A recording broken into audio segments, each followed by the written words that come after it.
Cyber attacks targeting financial institutions are on the rise. This surge has experts worried about potential financial instability. Our next report looks at the data behind this growing threat and examines what steps can be taken to bolster defenses. The financial world is facing a growing threat: cyber attacks. Since the pandemic, these attacks have doubled, raising concerns about financial stability. The financial sector is a prime target, with nearly 1/5 of attacks aimed at banks. These attacks can be devastating, causing billions in losses and disrupting critical services. The financial impact of cyber attacks is significant. Extreme losses from cyber incidents have quadrupled to $2.5 billion, potentially jeopardizing companies' solvency.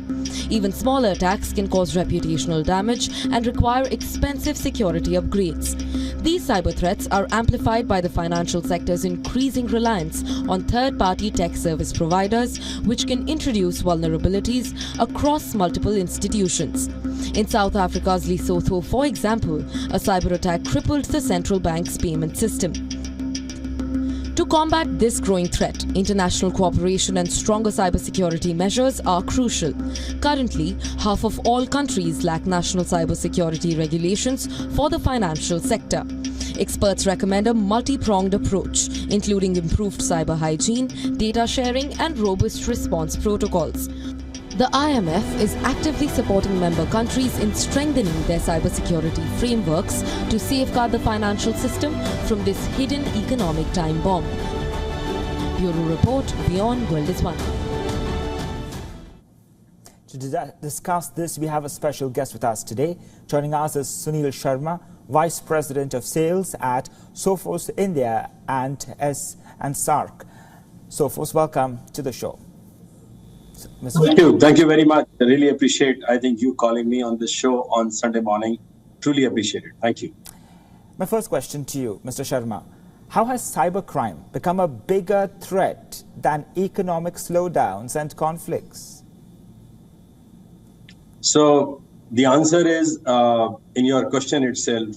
When you look at today cybercrime, why it is increasing, you look at the ancient times. The earlier thefts were happening on the roads, outside the banks or outside the lockers.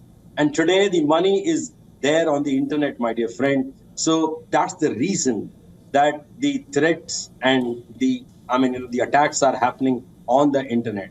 And that this internet, when you look at across the globe, we are using for our financial transactions. Nowadays, gone are the days when, people used to go to bank and withdraw the cash.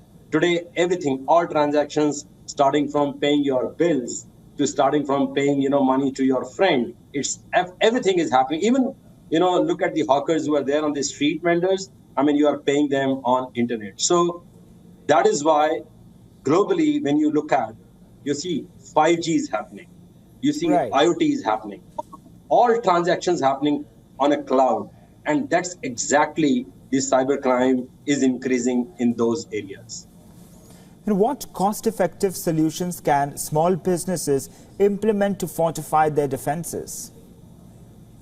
So I think I have not yet answered my first question fully. When I look at the the global cybercrime rate, the way it is increasing. Even today, if you look at in India, we are the most impacted ransomware attack country.